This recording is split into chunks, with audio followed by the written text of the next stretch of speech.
All right.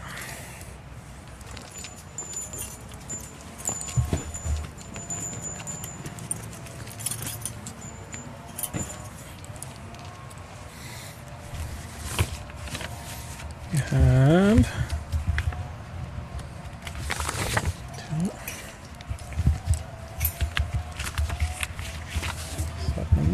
today's verses.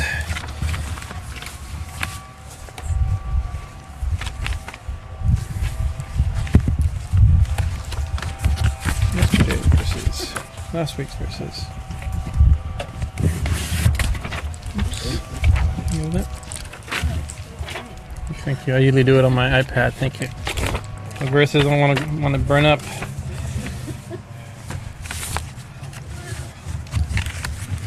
Yeah. Okay.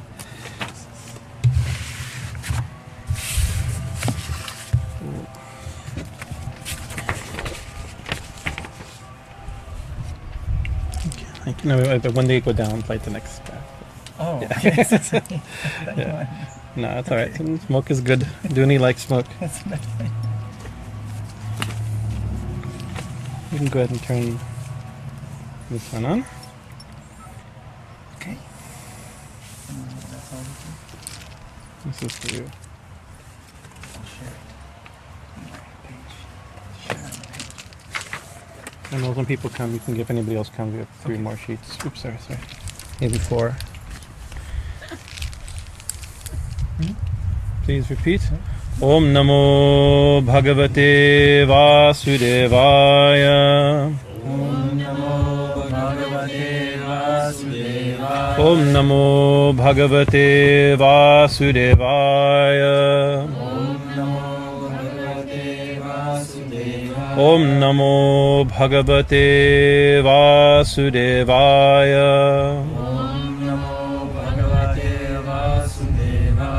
Om Mangalam Gurudevaya Devye Matriksha Mangalam Mangalam Bhakta Brindebhyo sarva-lokasya Mangalam Om Stapakaya Dharmasya Sarva Dharma Sarupine Avatāra Varishtaya Ramakrishnaya Mangalam Om Sarashiva Samarambam Shankaracharya Madhyamam Ashmaracharya Prayantam Vande Gurum Paramparam Om Jayanti Mangala Kali Bhadra Kali Kapalini Durga Kshama Shiva Ratri Swahasudha Namustite. Enjoy, Mom.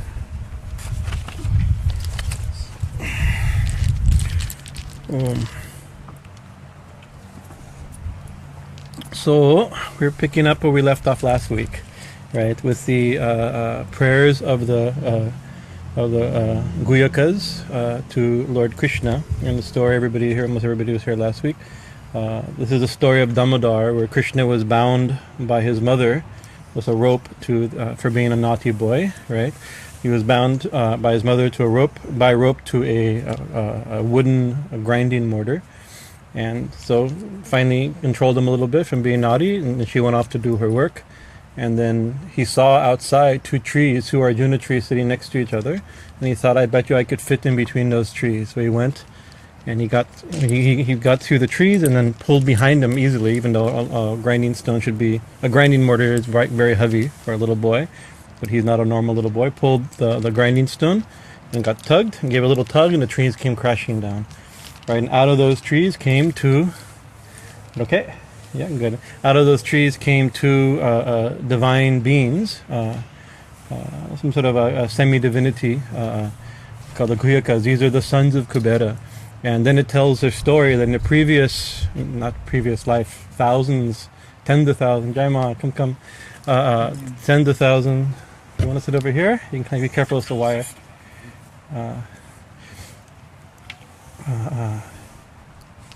They were cursed by the sage Narada, right? They're cursed, but they're actually giving a blessing in the form of a curse, that they were intoxicated publicly, they were naked in front of Narada, and they didn't cover themselves, enjoying with their women folk. And so Narada decided, in order to give them a blessing, I shall give them a curse, right? And the curse is that they lose their position as intoxicated divine beings full of wealth. Actually, it said that they were intoxicated by Shri. Srimad. They're intoxicated by opulence and wealth, and easily pollutes the mind. Too much enjoyment, too much power, too much money, and they forgot their humility, or natural humility. Directly great devotees of Lord Shiva intrinsically, and so they renounce. So he cursed them. May you be born as trees, right, for a very long time, thousands and thousands of years. But the blessing was that they would also, that in the future, when Krishna takes birth in Vraj, he will, as a young boy, he'll liberate you from this body. So the last three of the meetings on the last two meetings of the Bhagavatam, we told their story and their prayer. They came out, and when he knocked them with these two divine beings came out, and they immediately, maybe you have Krishna Mahayogins, right? Tvam Aja Purusha Paraha. This is not this week, this is the previous week's prayers. They said, "Oh Krishna, Krishna is the great yogi. They've witnessed so much of his power. You are Adya Purusha Paraha. You are that original supreme person, like supreme being, right?" And so these Nilakubera and Manigriva, these two devas, they had spent thousands of years meditating on Krishna, waiting for Krishna, right? And so, and then also in this birth, since Krishna took his incarnation, they've seen so many miraculous things, so they know he's great, they know he's wonderful, and they become extremely purified and waiting. So when they came, when he knocked down the tree and they came to the original form, it's symbolic also of their liberation, right? Or the first stage of their liberation. They're being sent back at the end of the verses. They're being sent to their original abode, right? Their original position. So they're praying with great realization. And the last few weeks we've discussed their prayer is full of the Sankhya philosophy. You are Purusha. You are the original person. You are the consciousness. You are the witness, right? And then the next verse is you are Prakriti. You are in the evolutive Prakriti, Sattva, Rajas, and Tamas, right? So continuously going, you are Prakriti and you are Purusha. And so that's the language of Sankhya we talked last week. But the language of Sankhya is not... Sankhya is a dualistic system where Purusha and Prakriti, spirit and matter, consciousness and the material nature are eternally separate and never the same, right? And so these two very distinct categories, you are Purusha, you are Prakriti. You are, we'd say in Tantra, you are Shiva as well as you are Shakti. Because in Tantra, Shakti is only the manifestation of Shiva, right? They're not two different things, right? So, but you can't be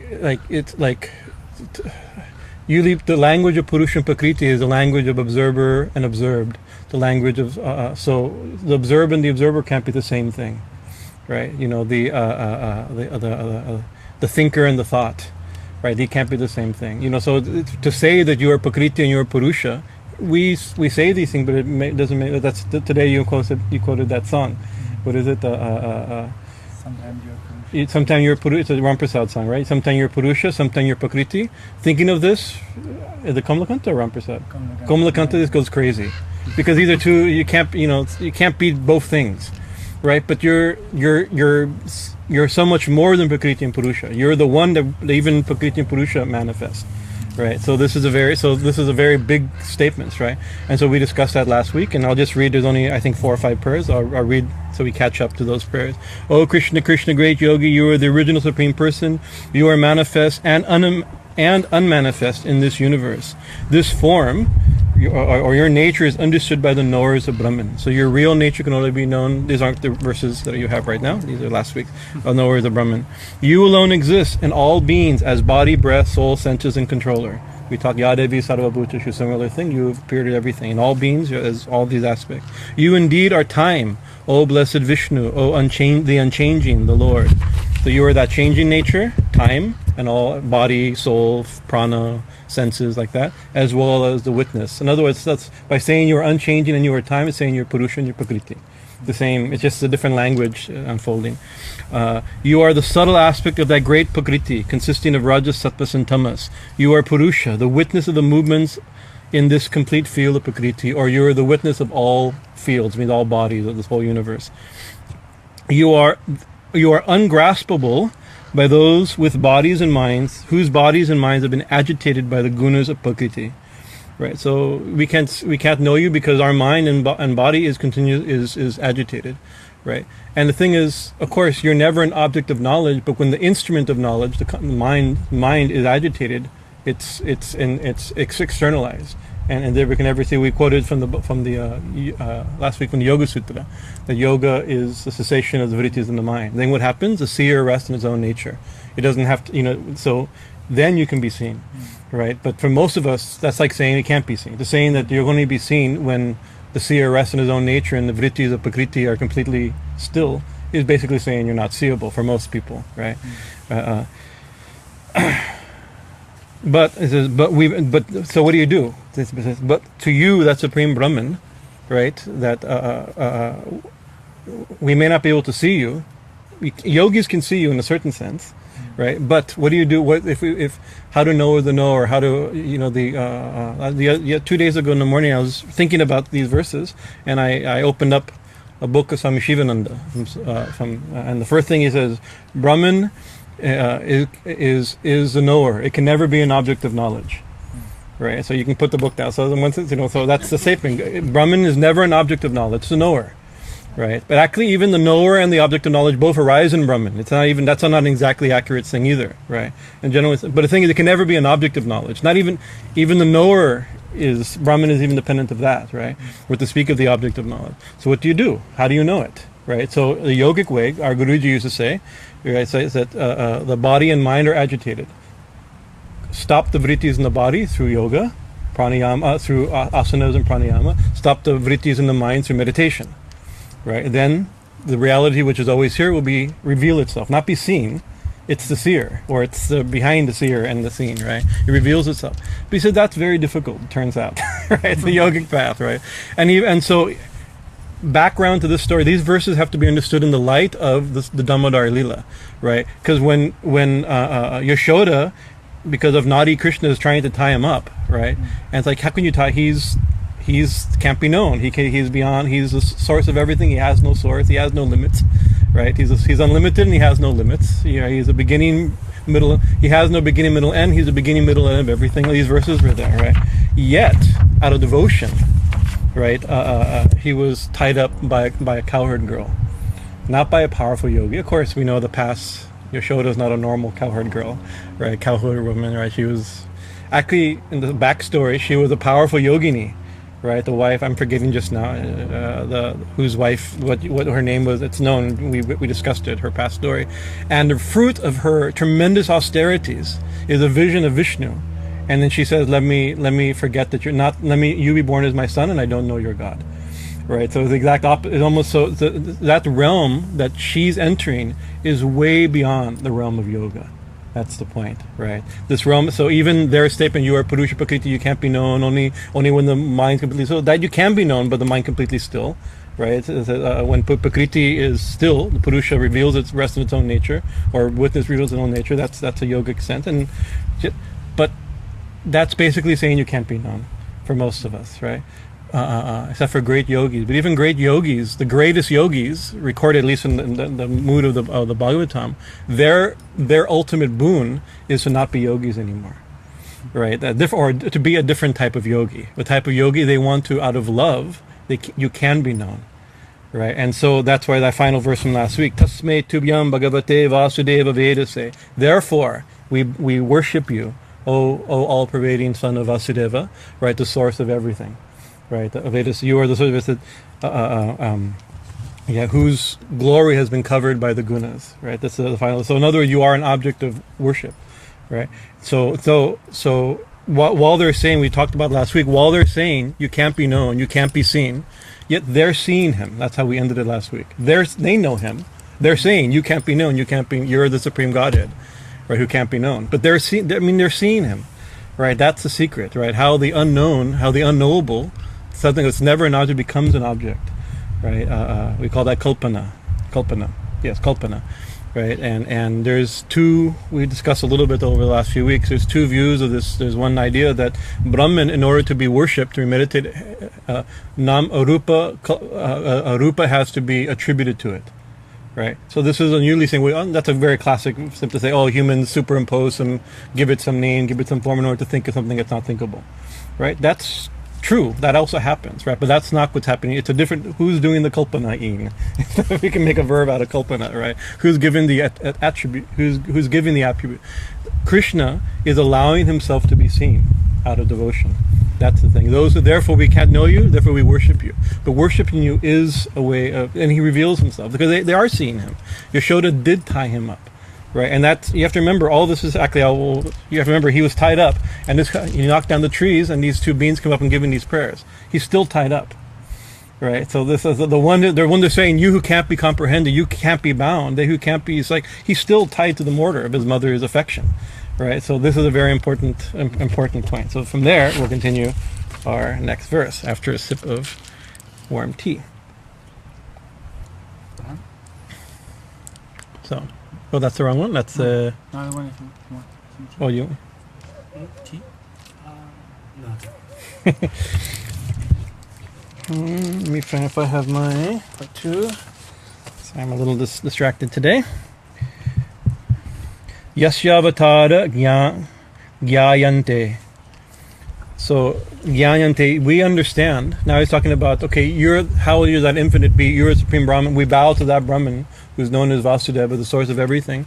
But still, he's taken birth. And they know this is not the first time the Lord has taken, of course, as Vishnu, he's not the first time he's taken an avatar. The Bhagavatam mentions countless avatars, right? But and also the infinite being has manifested before in forms that seem to be regular forms, not exactly regular forms. It says avatar. What are the forms he's talking about? It's talking about Narasingha, the previous avatars that the stories have been known, Varaha, Matsya. So this is not exactly normal human forms. It's like a fish, a tortoise, a man lion, a boar, or a little dwarf, all these different forms that had manifested up to this point, right? So yasyāvatārā, we know you're the one that's taken all these different avatars, right? Where is it? śarīreṣv, aśarīriṇaḥ. You've taken different shariras. Sharira means form, body. You've taken so many bodies, right? But they're aśarīriṇaḥ. There can't be bodies. Although you've taken so many physical bodies, they can't be physical bodies, right? Because we've taken physical bodies, right? So how are we different from Krishna? How are we different from Narasingha, right? A physical body by nature is limited, right? It's bound. It's by its definition, it's conceivable, it's fathomable, it's limited. Yet Krishna, Mother Yashoda opens his mouth and sees the universe. Right, later, he just a little boy knocked down some trees, right? He's going to lift up a mountain with his pinky eventually, right? It's like Narasingha rips up. It's like these forms. A tortoise lifts up the entire world. Mandara mountain, the boar lifts up the earth on its tusks, right? So that's not to say just see how God has become limited, or we think limited, but that image of the limit, so-called embodied God. It's also not really a body, because bodies can't do that. Bodies, by definition, are limited and conceivable. Yet everything that the Lord, all these avatars have done, is unlimited and inconceivable. Right? Even with I can totally think that how a boar lifted up the earth with his tusks. We can't conceive that. That's not a thing to do. Yeah, it's recorded that he's done it. You're like, this little boy knocked down some trees by pulling a 300-pound wooden mortar behind him. That's not a thing to do, right? You'd look inside your baby's mouth and you saw a universe, including within that universe, Mother Yashoda looking at Krishna's mouth, opening his mouth, seeing a universe. Within that universe is Mother Yashoda, right? That's not a thing to do. We can conceive it, but it's inconceivable. Even the things we think we understand, we can talk and tell and argue about and describe, they're inconceivable and they're unlimited, right? So although you took all these different bodies, it seems, they're actually not really bodies. And that's the thing, because body means limitation. Body means, by definition, your form limits something, right? A name, in a certain sense, limits something, right? I remember Abbot George, he said, one of the points that after all these years we remember, he says that he who thinks God's names and forms limit God has fallen from the truth. Right? It says God's names and forms don't limit God. They are God.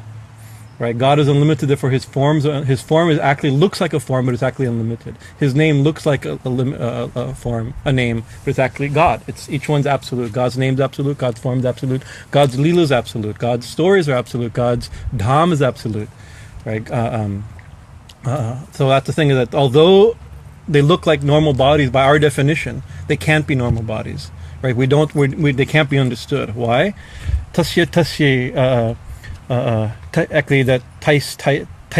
It's a weird. By the Sunday, it's tahi, which means this by these different things, right? Is atulya, and shayati. Atulya means that it's inconceivable, right? All these things that you've done in these supposed normal physical bodies, right? They're inconceivable, and they're unlimited. Right, so how did I translate it? So we understand that your incarnations, although bodies, are not bodies, for they exhibit incomparable and unlimited power. Right, so exactly, it says vīryair, their force, the power behind them is unlimited. Right, but by definition, even a very powerful body is defined by the limit of its great power. Right, but this is unlimited power, inconceivable power. Daima, come. Inconceivable power. So there can be no. So for it seems to be body, but it's not an actual body. Not saying that God doesn't have form. The form is not by our normal worldly definition. In the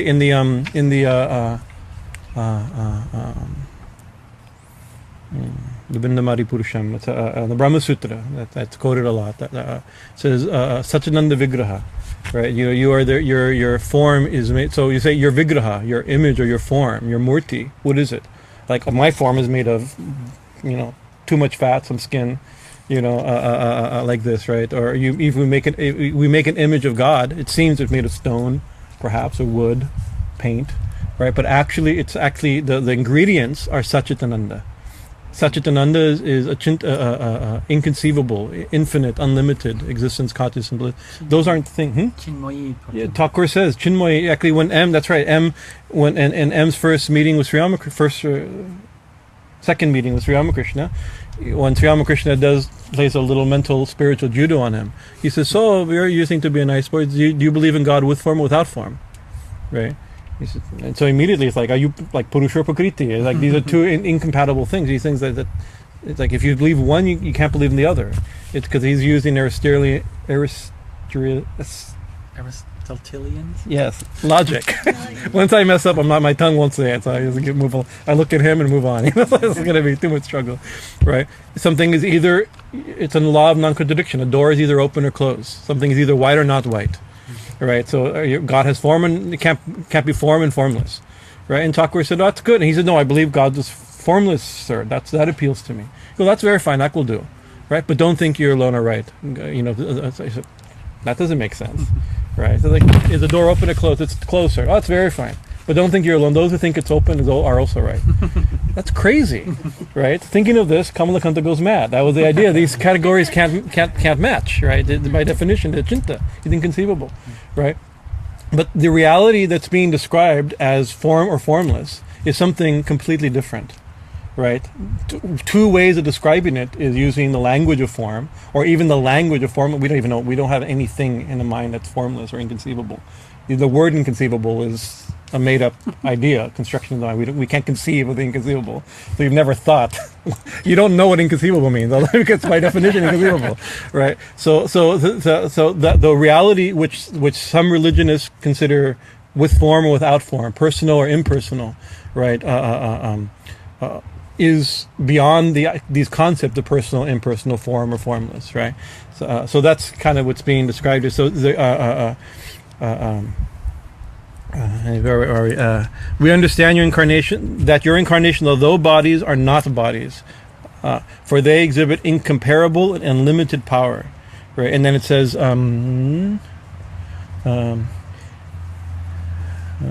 dehiṣv, though the one who is embodied, like we're embodied, right? Dehiṣv.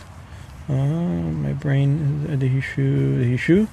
Asaṇgataiḥ, that asanga cannot have, right? So an embodied being cannot have unlimited power, right? Even a really big man cannot lift a mountain, what to speak of a little boy, right? It's like even a really powerful boar cannot lift the earth. It's like these type of things are impossible, right? So they're saying that although we're seeing you, although we see what you've done, we see you crawling around, we know that this form is not a regular form. It's not a regular body. Remember the interpretation verse, Krishna tu Bhagavan Swayam. Krishna is that supreme Lord. We have to understand that beat. So these are all revelations of that statement. Next verse, Sa Bhagavan sarva-lokasya. Actually, you are that same Bhagavan who the Lord, the Bhagavan, the Lord, bhavān. Actually, bhavān means also here Lord. Sarva-lokasya. Lokasya means of all realms, of all lokas, right? Or it also means of all people, right? Lok, those people, right? We in Hindi, right? Both meanings. So you are actually the Lord of everybody and of everything, of every realm, of every being, right? Bhavāya. So why has the Lord of all beings, the Lord and controller, the blessed Lord of all beings, taken all these forms, including this form of Krishna? Of course, it's more mysterious, but all the different forms that he's referring to that seem to take form but not really taking form. Why does it seem that they've taken forms? Why does he seem to have incarnated like this? Why has he incarnated? Why does he seem to incarnate? Why? He says, bhavāya vibhavāya cha. So this is, bhavāya here means, it's generally the commentaries say, this is to give blessings, right? Bhavāya and vibhavāya means special blessings. So it could be, some people interpret, bhava means like giving people blessings, means blessing your life, means you give a happy life, children, happy, good sattvic material situation where you can come like that. Or vibhavāya means the supreme, you've come to give people general blessings, or vibhavāya means like liberation or highest bhakti, parabhakti, right? To those who want, you've come for this form. It's the bhava could be like, for instance, Krishna's. Why do remember a year ago or something? Why does God incarnate, right? Well, one reason Krishna incarnated is to kill off a bunch of demonic kings and military people, according to the story, like we're torturing the earth. Or Mother Earth came to the end, to the edge of the milk ocean and says, "Please, have to save me." Yes, I'm arranging to take birth. We shall. That's the Mahabharata war, right? Millions and millions. Everything gets clear. That's one story. Or so there's many stories. Or he came to kill Kamsa. He's killed. That's one thing why he came. Or he came to to fulfill the promise that he did to Devaki and Yashoda, and Nanda, or to Devaki and Vasudeva, right? So there's so many reasons you get. So bhava is to fulfill these different purposes. Vibhava is that highest purpose. He's came to liberate, or to spiritualize, to give people the highest blessing, right? Bhavāya vibhavāya cha avatīrṇo'ṁśa-bhāgena. Avatīrṇo, you've taken your avatar, you've incarnated here again as Krishna, right? So this also shows you, like, who is this Krishna? Little boy opened his mouth unlimited, right? We're not seeing the full thing, right? Although they're seeing Krishna, they're not seeing the full Krishna, but they are seeing the full Krishna, because within him is a full thing, right? When we say God's name, we're not seeing, but we are saying the full thing. But he says that the part that we see, the part that incarnates, the one part that gives people blessings and fulfills his promises and liberates the earth, that is actually, he says, ~Ṁśa-bhāgena. It's just a fraction of his power, right? So it's like what we're seeing is inconceivable, but even that is a fraction. It's by a tiny bit of his. Some interpret this line different. This is the obvious meaning, and I believe this is probably the meaning. But in the tradition of Bhagavatam also, that means he has power with all its amsas, with all its parts, right? So he's controlling all the different shaktis. Or he's incarnated, which is a tiny fraction of the infinite power of God, right? We only see that part as Krishna. Of course, Krishna is the infinite, but the part we're seeing, that's the part that's manifest to our vision, the part that we can comprehend is infinitesimal. He's doing all this with just because if you think, if Krishna is crawling on the floor of Nanda's courtyard, right, and stealing milk, but also countless universes are still being run. right? And in other realms, in different lokas, people, he's having different leelas, right? So he's unlimited. So it's like, what is he doing? We're not saying it's like if God's here, or if God's listening to our prayers, he can't hear. I'm sorry, you prayed this morning, but that was I was praying, and I get precedent. I'm senior.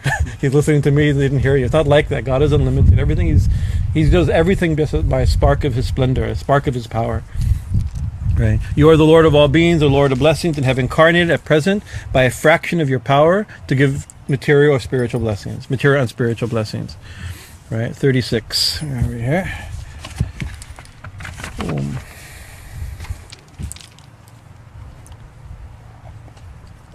Yeah, I'm 36? 36. Please come, Mataji.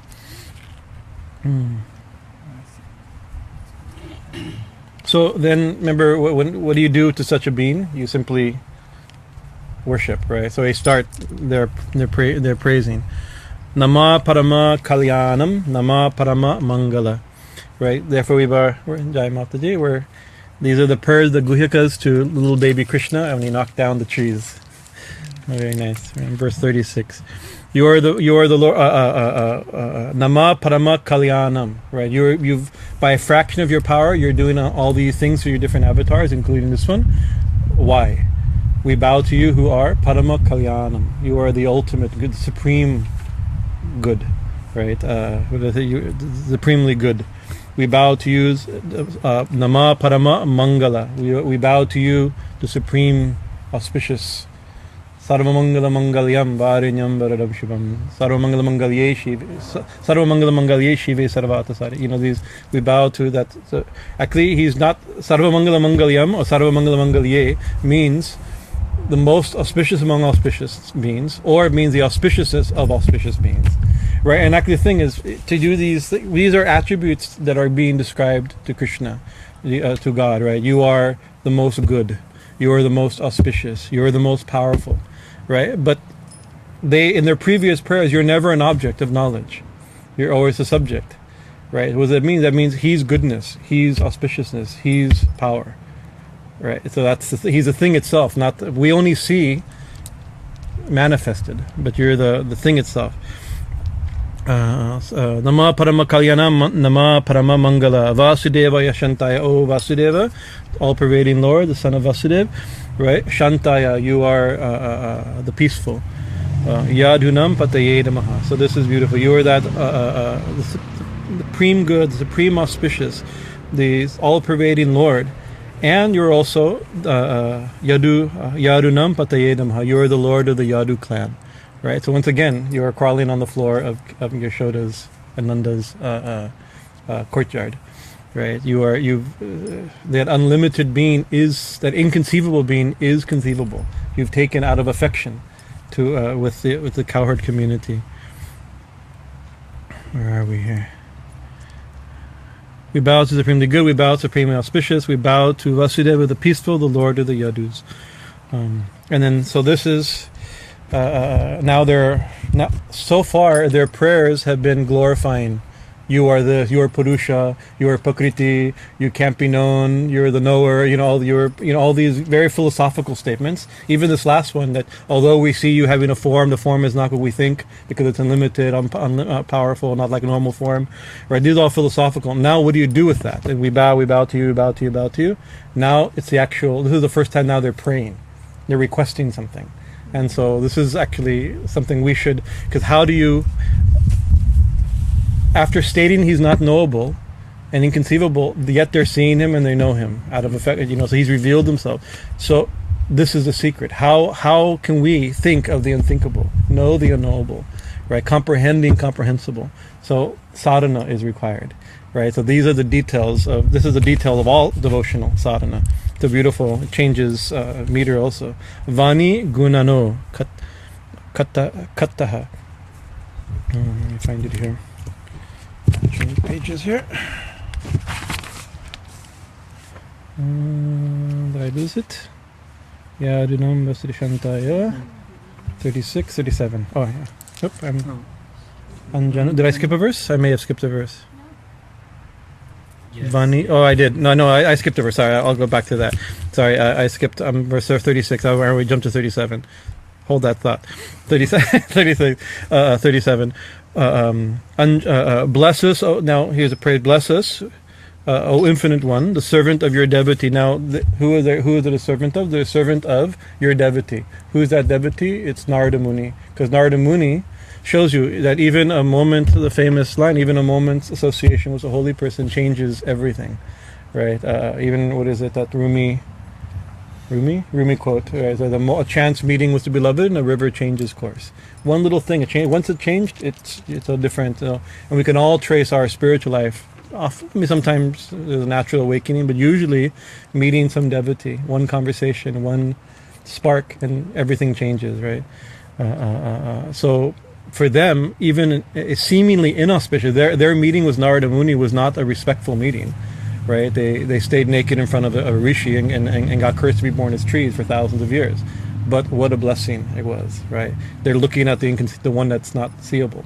They're talking to the one that's incomprehensible, right? The major revelation. So they're very thankful to Narada. So this is a prayer. This is a prayer to about Narada. Bless us, O Infinite One. This is Bhuma. Bhuma means the infinite, and we quoted last week a verse in the Upanishad that Bhumayeva Sukham. Right, only in the infinite and the unlimited is happiness to be actually found. In the limited, there is no happiness. So they're praying now. They get a glimpse, some comprehension of the limitless. We know this is the source of our happiness, and we got this. How did they get it? By the grace of Narada Muni. Even in inauspicious, the meeting didn't go well, but it went very. But it's like the thing is a sage. This is true of devotees, but especially, the great rishis and saints like that. Only good can come from their meeting, right?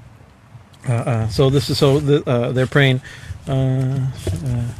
Bless us, O Infinite One, the servants of your devotee, right? It says darshanam no Bhagavata. We the two of us had darshan of Bhagavan. This is a very big thing, right? We have beheld the Supreme Blessed Lord, right?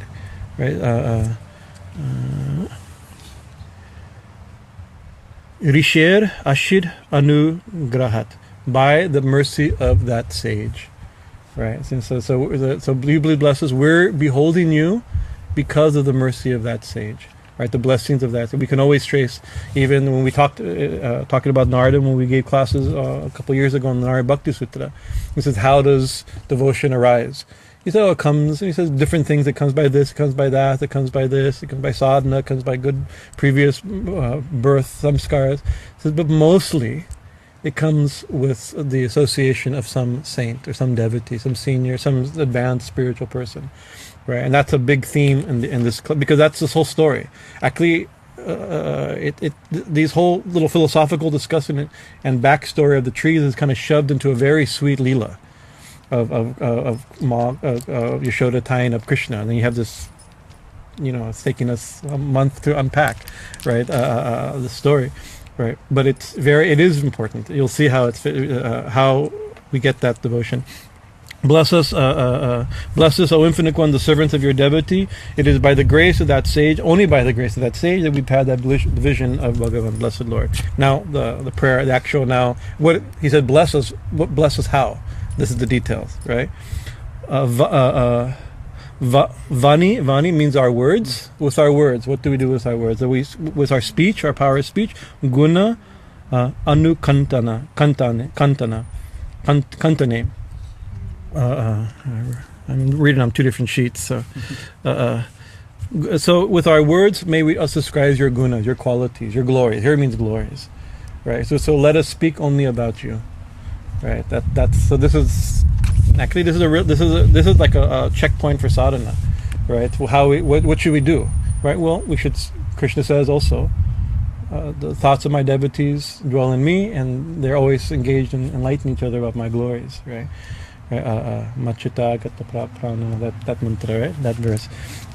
So this is their prayer. This should be our prayer also. They're speaking. They're guiding us, by the mercy of Narada. May our words describe always your glories. May our ears Shavano Kantayam. May our ears hear your stories, your lila. This is what we're doing today. Luckily, by God's mercy, has allowed me to speak something, to talk about God, and also you can hear about God, right? Right. This is what we should do. We should always want to speak and hear about God. And even the Devi Bhagavatam, when the verses we read a few weeks ago from Devi Bhagavatam, I forget who's the original listener of that story, but he says, "Oh, please tell us more about Devi." He says that we never tire of hearing these stories of Devi. We never tire of hearing. A devotee never tires of hearing stories about God. Sometimes we tire of hearing stories of God as a problem, but we pray, and we always say, this is our prayer, right? May our words describe your glories. May we hear with our ears your stories, right? Hasta, with our hands. Chak karmashu, may we do your work with our hands, right? This means, of course, it could mean may we serve you, may we do auspicious worship things and like this. But actually, all work should be. And this is there's a famous verse of Shankaracharya called Shiva Mahimna Shiva Manasa Puja, right? Where of course, we start sadhana. It's like, oh, we should learn to like use our hands to clean the temple or to cook for God. But the ultimate goal is that everything we're doing is like cleaning the temple. Everything we cook is like cooking for God. Everywhere we walk is circumambulating the temple, the holy place, right? Even if we're not, of course, we practice that by circumambulating the temple, but everywhere we walk should be circumambulating the temple. If we have that vision, right? So we have to start. May our hands be engaged in your work. Starts with like concrete practice of sadhana, of service and sadhana, and doing auspicious work for the Lord. But pretty soon, what Swami Vivekananda says, that first we do work. What is it? Work and worship, right? So we do our regular work, and then we also come home. And then we also do worship, right? Then we do work as worship, right? So we try to think all our work is being done like that, and then the work is worship. Then there's no difference. Every activity becomes devotional activity. This is the stage of realization, right? So it's hinting at that. Hasto cha karmasu manas tava padayornaha. And may our mind, right?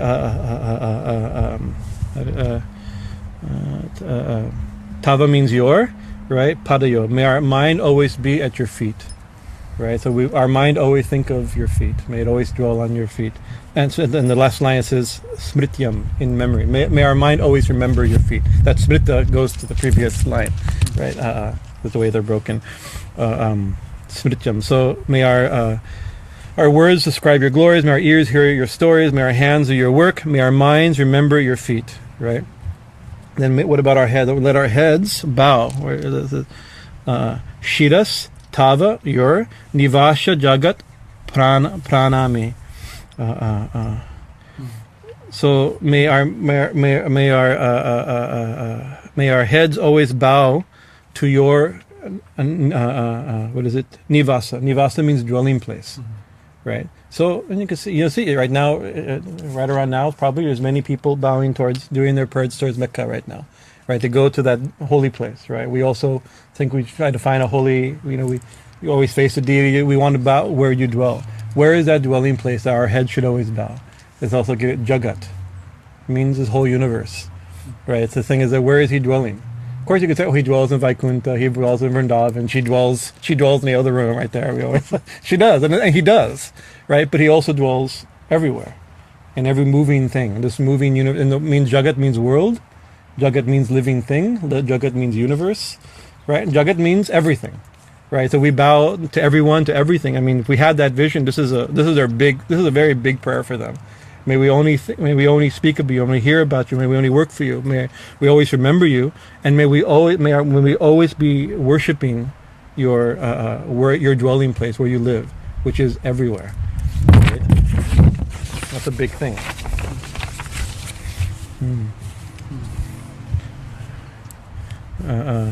Drishtihi satam.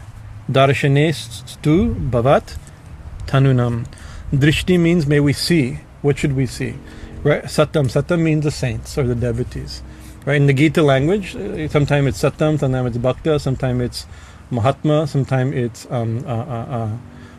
Sadhu. Actually, here Satam and Sadhu in Bhagavatam is very often almost the same word, right? It means holy person, a saint, or a real devotee. May we see always the devotees, because they know even an inauspicious encounter with Narada gave them the highest vision, right? So they're praying that we always, if just a moment seeing Narada, right, disrespectfully a disrespectful encounter with Narada has led us. So may we always see your devotees, right? And this is bhavet tanunam. Bhavat here means also Bhagavan, right? It means it's a name for God, and tanunam means body, right? But this is an interesting thing because, and it says bhavat tanunam means the body, which is the dwelling place of God. The devotees are the dwelling embodiments of God, right? You can sing like that, but that means how to say. We want to see your devotees. It's not just that they embody God; they're God's. They become God's rupa, right? You know, you can see some of the great devotees. We consider, like, for us, they're like we can't think of God out beyond them, right? You know, it's like whoever they are, we don't know what or who these people are, but they're if we're going to know God, we're going to know them through them almost, right? We try. Of course, we should know God directly, but we can't know. I mean, God can be known through his devotee. Of course, the devotee holds God in his heart. We've talked about those in the previous weeks, but this is something different. Sri Ramakrishna had this term bhagavati tanu, same bhavat tanunam. It's the same idea, which means that the body of a devotee becomes spiritualized. It changes, right? You see, of course, every devotee we have to respect. Everybody we should respect. Everything we should respect because it's a dwelling place of the Lord, right? Holy Mother didn't like somebody kicked the broom. Right, through a broom. Hey, put it properly. Touch it to your head and put it down properly. It's used. You're using that. It's serving you. It's cleaning your house, cleaning the temple respectfully. Somebody was playing with a cat with their feet and touched the head. Hey, the head is the only place of the Guru. Don't touch the cat like that. Right? You know, it's like everything. Everything is. I remember when Guruji Haradan, when he came, we were in the car in the back we were kept at that time before Google Maps. We had. What was it? That book of maps? Thomas Guy. Remember the Thomas Guy? The old Puranas. This is the old ancient forgotten religion. You know, it's no longer, the scriptures are no longer used. Huh? Spiral bound like that. And so you throw it in the back on the floor in the back seat. He said, no, you shouldn't. It's not scripture. No, it's writing. No writing should be. It's Saraswati. Everything is God's dwelling place. We have what is, of course, scripture especially, but everything. So everybody especially. Everybody, God's everywhere, but especially in the devotee. But here is something even more special, because Bhagavati Tanu means it's been not only a devotee special, we think of God, we can hope, but the body of a devotee changes. This idea of Bhagavati Tanu. Sri Ramakrishna, it's a very esoteric thing that he talked about. It's not easy to, beyond our understanding. But as you do sadhana, of course, part of sadhana, your body becomes purified. But as you get different high experiences, your nervous system changes. Right, and then in the Vaishnava literature, these sattvika bhavas, these different things that happen to the body, the elongation of limbs. You see these strange things that happen in Mahaprabhu's life. Sri Ramakrishna exhibited these things. Neem Kurli Baba exhibited these things. Right, we see pictures of him. It's not even, his body is not a normal body. Right, even the body, what to speak of God's body, is not a body. Right, but even a devotee's body changes because it begins to. He says, Sri Ramakrishna uses this term, one of his language is the nitya and the lila, the relative. He uses the term philosophically as a relative, the lila, not like the divine lila, but the relative plane of experience, and the nitya is the eternal, the timeless, the eternal, right? But then he says, there's something happens, right? And then becomes, of course, we have this term nitya lila, the eternal play of Krishna. That's not what's being meant, the same language, right? But there's some experience. The nitya lila is where the nitya the lila becomes the nitya, the embodied state becomes unlimited. It shares in that quality, right? And then he uses this term, the nitya rada. It's a very inconceivable. These things are beyond our ability to speak, but they're hinted at this Bhagavati Tanu idea. The body of a devotee is different. The way we see such bodies, right? Even their picture is purifying. What to speak of actually seeing? So people say, "Oh yes." I mean, the other day, Sundaram, he was in the room. He saw I had a little picture of Swami Shivananda. He said, "Oh, I saw him when I was 6." Right? Still, he remembers. His dad took him to Hadwar and Rishikesh, and he saw Swami Shivananda. Like, it's still all these years, he remembers seeing Swami Shivananda. His body was not, of course, huge body, but it wasn't normal. The body of such a devotee, even your own body, we bow to you. Right? I'm very happy to see you, darshan of the devotees. But the great saints, they embody the Lord in a different way.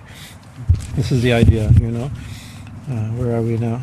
So this is in a certain sense, this is the essence of a good practical sadhana. They're praying, bless us with practical sadhana. May we think of you, may we remember you, may we work for you, may we hear about you, speak about you, and may we see your devotees, your forms. What verse are we on? Verse 39. Okay. 3 different pages here. 39. So that's their prayer. Now, Sri Shuka Uvacha, now the narrator is continuing the story. Itam sankirtitas tabhyam. Actually, being thus praised by them, actually the word is sankirtam. So the sermon means together they sang. So actually when we're singing, we're doing sankirtan, right? Kirtan together. Right, this is actually what we're trying to do. We're actually in a beautiful kirtan program, party, or experience. What do? You're thinking, you're speaking. Your words are speaking about God. Your ears are listening. Your mind is remembering His feet. It's like this is a great. So it's these little hints throughout. Right, they together sang these praises, but I think there's a hint here also. The language is important. Right, being thus praised by them, thus being sung to them, tabyam by them. Right, Bhagavan Gokuleshwara, that Lord, that Bhagavan, that supreme powerful being, right, who's also Gokuleshwara, the Lord of Gokul, right? He's the infinite Bhagavan and the Lord of, just like in Yadupati, the Lord of the Yadus, he's this infinite Lord Bhagavan. What is he playing as? He's actually also the Lord of a cowherd settlement, right? A very simple, intimate thing. But, so, this is important. I moved the wrong sheet back. Hold on. 37. 38. What number are we on? I have 30, 38. Oh, here. Sorry. 39. Sorry, 39. Damna Cholu Kale Bandaha. Right? Dhamma Ulukale. Ulukale means a wooden mortar. Right? Damna, he's still tied by a rope, right? Banda. So that infinite Bhagavan, right? Now the narrator is saying, remember what the scene is, this is a big revelation, big high philosophy and the highest possible prayer. So that Lord, listening to them, that Lord who's the infinite Lord and the Lord of Gokul, just remember he's still tied to a mortar with a rope.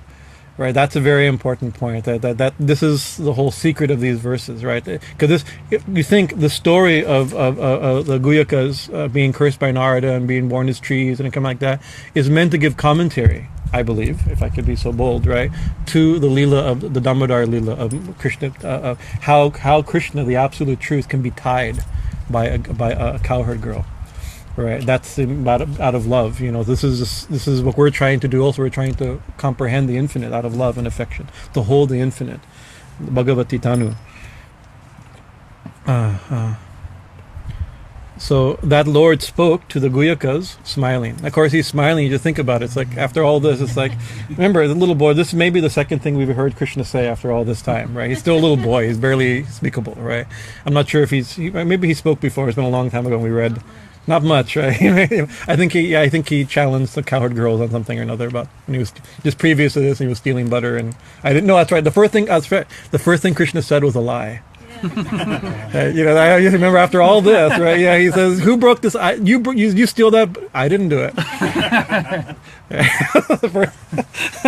So this is the second thing Krishna says, right? But actually Krishna didn't do it because he's not Prakriti, he's Purusha. He's not the doer, yet he does everything. There's He's not lying, even though he's very much lying, right? He's not naughty, although he should have been tied up properly. You know, these type of things are there. So he's saying with a smile. Now his bigger relation, it's like after this high prayer and this blessing that they requested, right? He's the supreme realization that he's a supreme being, but he's smiling. You know, it's like okay, what you asked, let's talk, right? He says with a smile. It says Sri Bhagavan Uvacha. Gyantam mamma puri vaitatat. So I got 3 sheets here.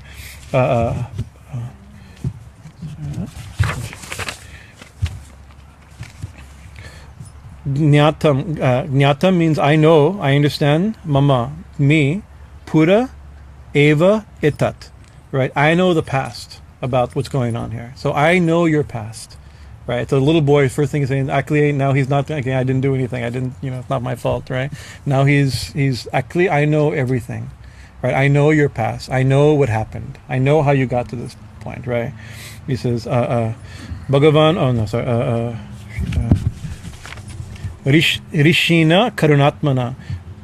I know your past. You were by that Rishi Narada Muni, right? He did something karunatmana, something very merciful by giving you this curse, right? It could be he showed mercy on your soul, or his soul is by nature nature of a saint is always merciful, right? So both things. A rishi is always merciful towards people's souls, or his soul is by nature merciful, and therefore he gave you this blessing, right? Everybody a saint meets should be blessed, right? The sage Narada, out of mercy for your souls, what was your problem? Shri, let me find it. This kind of a weird sandhya, but it's a Shri Mada Andayaho. Anda, you became blinded.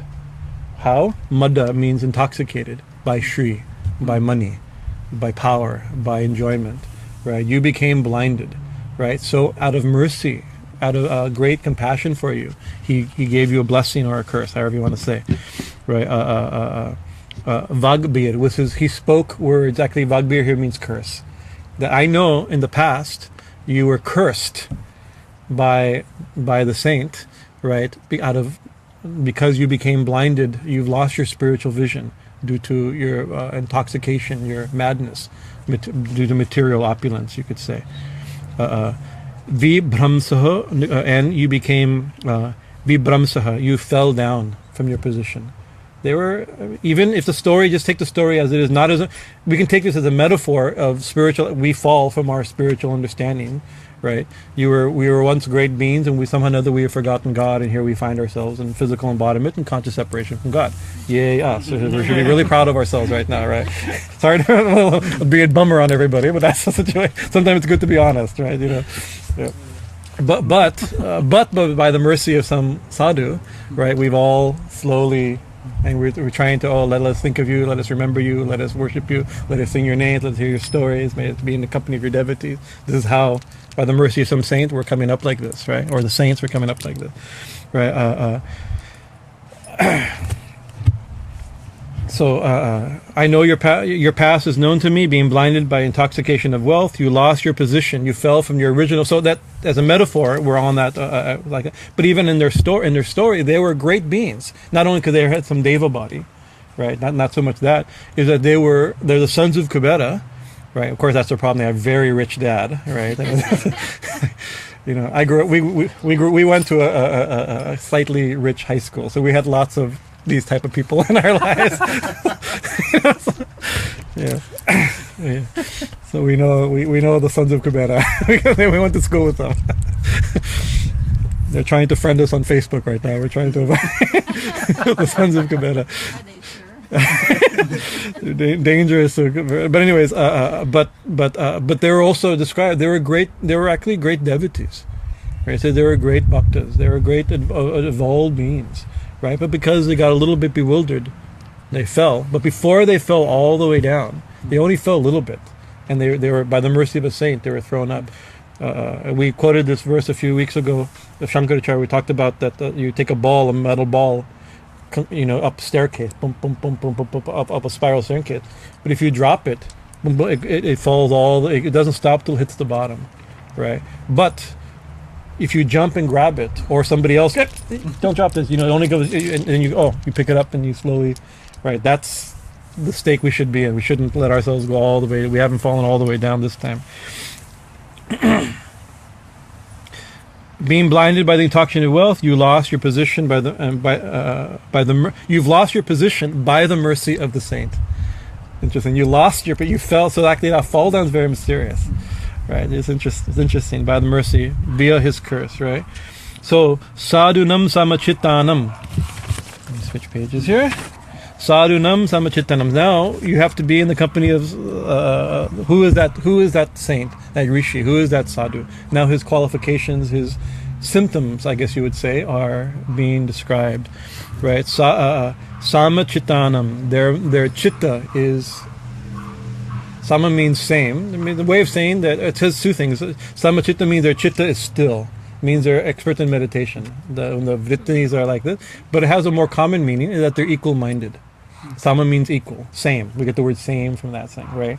So their chitta, and chitta means mind in a certain sense, right? So they see everyone equally. Because actually, if somebody else were to see, there's what? They came across that same scene with these, like, my person, they're not thinking, they're actually spiritual beings, I should try to help them. They're like, throw them in jail or something like that, or you throw some flick them off as you drive by in the car. It's like a very common. But actually, he sees everyone. Those who are very respectful and very holy and very approach sages properly, he sees one way. But even people who give full disrespect, the saint always sees equally. That's one thing. So equal samadarshana in the Gita, right? And one who sees equally, right? Pandita is a samad. Where are we here? So that's one thing, and then sutaram mat kritamanam, and sutaram, they are completely, right? Mat krityat manam, and completely devoted to me, right? So that's a sign. Who are the saints we should look for? Who was Narada Muni is the perfect example of, right? They're equal-minded, or their mind is still in meditation. Both meanings are there, right? And they're completely surrendered to me, right? That's the symptom. Darshanam no bhavet bandho, seeing them, just their darshan, or beholding them. I use, because darshan doesn't mean seeing, right? We see each other. It's not darshan. Darshan is not like a tourist looks, right? When you see a deity, you have to be beholding is a better flavored word. What darshan means, right? To seeing such a being, this is what is it? Bhavet bandhana, one becomes free from bondage. Even seeing such beings, what type of beings? Those who are equal-minded and who are fully devoted to me. Seeing them breaks our bondage, frees us from bondage. And then it says, pumsaha akshnoho savita yataha. There's a missing part. Pumsa, just like a person, right? Which is, once he sees the sun, and then it's missing the line. But just like when you see the sun, darkness disappears, right? So just so similarly, seeing a saint, seeing a sadhu, seeing a satam, seeing a devotee, right? A rishi, a sage. The bondage, fear, and bondage disappear. Just like seeing the sun, darkness disappears, right? Beholding a sadhu who is equal-minded and fully surrendered to me frees one from bondage, just as the sun frees the eyes from darkness. I guess how I wrote it. Verse 42. O Nalukubera. Tad gachantam mat paramo. Gachatam. You may now, both of you, now you can go back. Where now their original position. Of course, in the story, they go back to being semi-divine beings who are the sons of Kubera, have their particular job. Then they get their job, the prodigal son type, and they go back home and get their job back, and dad hopefully won't be too angry with them, like this, right? But actually, this also means go back to your original position. If we take it as a metaphor also for our lives, not just a story about somebody else's life, right? Right. Remember, it says that we shouldn't be reading stories about other people's lives. These are also our story also. We have to understand it that way too. Now you can go back to paramo, with me, go return. What's that place? Was to have me as your supreme goal, or return with me as your supreme goal, or go back to your original state where I am your supreme goal. That's our original state, where our only goal, our real purpose, our real obsession is the divine. We're absorption in the divine. O Nalukubera, Saranam. O Nalukubera, O Guhyakas, your two brothers, you are now free to go back to your, it says, Saranam means your original dwelling place. Of course, it could be in some forest, worship, in their job, or the supreme dwelling place, our original nature. Sanjato mai bhuva vam.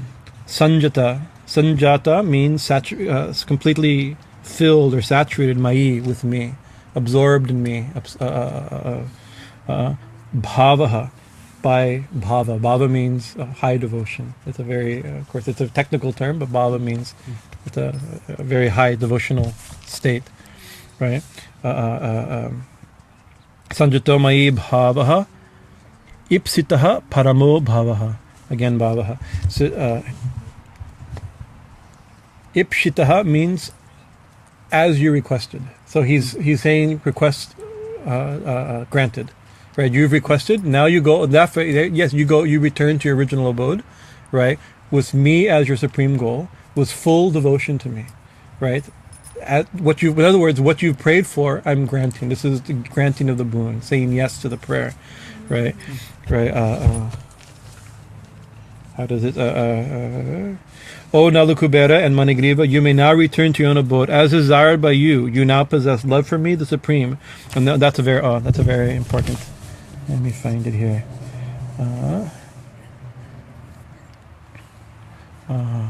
Abhavaha. Oh, Parama Abhava. That supreme abode, that supreme state, that supreme condition. Abhava, you will not fall. You fell from your last position, right? But from this, with devotion for me, you will not. From that you cannot fall, right? That's the important part. So from which there is no fall. Right? Sri Shuka Uvacha. He again said,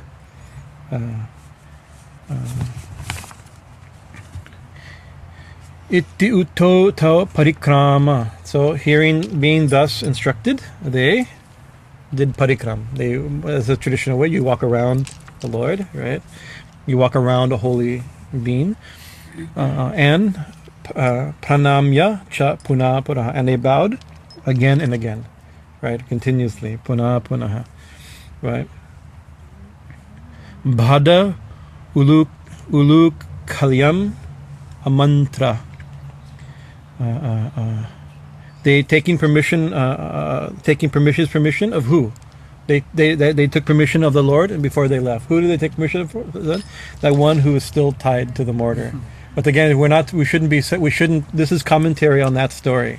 We have to understand. Otherwise, it's a weird little story to put in here, right? There's a commentary. It's meant because it's one of the sweetest and easiest to miss stories, right? The tying up of Damodhara, right? But the story is meant to show again that Supreme Lord when you walk around somebody it's considered the highest form of respect. Right. Of course, you walk around a temple, you walk around a tulsi plant, you walk around a holy mountain, you walk around a deity, right? You walk around a holy fire, because you've seen it as supreme, right? And so they are not tied. They were tied to trees, but now they're free. But this little boy that they're walking around, they know, although he's still tied, they know who he actually is and why he's tied. Also, they also want to tie him. That's the thing, right? With their affection and love. Being the circumambulate and bowed again and again, taking permission of the Lord who was still tied to the mortar. Jagmatur disham uttare. Janmatur means they went back, they left. Where? This is disham uttara means to the north. This is mysterious, but usually send back to their own abode, or uttama also means highest, right? So the north also means, but also north. Which way is north? There. Right, north is Kubera's realm. Right, so remember they're the sons of Kubera. In the when the directions, we have Kubera, Shiva, Ishakone. You have Indra. You have Agni. You have Yama, Naritya, Varuna, Vayu, and Kubera. right? Above Vishnu and below Brahma, or the other way around. I forget. These are the 10 directions. Digpala, right? You know, Indra Digpalevyo Namaha. The thing. So they're from that direction. That's the direction of wealth, worldly wealth. So they actually they're also in the world, but with that highest. Their position is to be still with the highest devotion, right? So it's an important. But also Uttana means highest. It means many things. But here desha means direction. So we have to think that they went back to the north, and in the story it means back to Kabeta's divine realm. Is that it? We finished chapter 10 of the book 10, and I think the next let me see what's coming up next. It's all kind of cool. Oh, now it's described. Now they have to. Krishna and the family has to move. Right, due to some problem, they have to. I mean, we of course in the paintings we see them in big palaces like that, but they were almost nomadic, semi-nomadic, you know, because you have to go where cows go like that, but it's not like sheep would have to keep moving, but they have to move a little bit. So they moved from Gokul to Vrindavan proper, and there's other pastimes that come, and then some new horrible things seem to happen to the little boy, which are actually great stories about different as he kills Vatasura and Bakasura, and these stories will come in the next. Gokul's different from Vrindavan? They're slightly different. They can be used. They're sometimes used interchangeably, right? But if you were to map it out, like they're moving to describe, they move from here, then they move to Vrindavan, they move to like that. But actually, Gokula, it means the place of cows, right? Right. That's an important, right? And actually, Golok or Gokula or Goloka means the realm of cows, right? And we've talked about this before, but it's nice to remember. We haven't talked about it in a very long time, guys. To remember in the Mahabharata, when Sabari, the divine cow, she heard that she saw yogis doing austerities. Well, I can do austerities. Cows are they're very like that. So she stood on one leg for 10,000 years. Right, a little known story in the Mahabharata, and Vishnu was so pleased. He goes, "Oh, ask a boon." He goes, "I don't want a boon." He says, "Nobody stands on their leg for 10,000 years without a boon. That's not how yoga works. You do some austerities, you get boons." He goes, "No, I just wanted to see if I can do it. I have no nature to. I don't have to." And actually, a cow, you know, it's like they make a little grass is all a cow needs. It's not, they don't need a new, like, give me a new car. You know, it's like let my kid do well in their exams. It's not like we always do austerity with our prayers. You know, let me get this job, and you know, like he just like that. And so Vishnu, it says in the story in the Mahabharata, he was so pleased. He says, "I'm giving you a boon after all, even though you're not asking. I shall create a realm above my realm of Vaikuntha." Right, the highest possible realm, and it's called Goloka or Gokula. Right, the realm of, and you'll be the supreme deity there, and I shall be there only to protect you as your servant. That's a Gopala, right? The servant or the protector of cows. So usually we think of Gokul as the realm of Krishna, but actually the realm of cows, right? The cows aren't there to serve Krishna. Krishna is there to serve the cows. It's an important point. Is there still You'd have to ask. I don't. Yeah. Inez would know everything. Madhuri knows. I have limited experience. I have only bookish knowledge of these things. As Guruji said, no practical experience of anything I'm talking about, even the land. What to speak of Bhava and Bhagavati Tanu and these type of things. My job is. But I've met some rishis that have given me some. They haven't let me fall so far down. So we're working our way back up. Anyways, any other discussions or comments? What time is it now? 6:24. Not bad. We started a little late. We have a new microphone. Hopefully it worked. The last few weeks. See, it's cool looking too. So feedback is good. Yes. Good. That's important because the last few weeks we've tried to do this through Facebook Live, and we're getting our audiences there, people who wanted to see it, but the sound is not. You have to turn it way up, and even when I listen to it at night to hear it, I have to, get an external speaker and put it next to my head to hear what I'm saying. So we ordered, and so far, hopefully it worked. We didn't think it worked this afternoon, so I'm glad it's working. But anything else? Okay. Jai Shri Krishna, Jai Ma Kali. Jai Ma.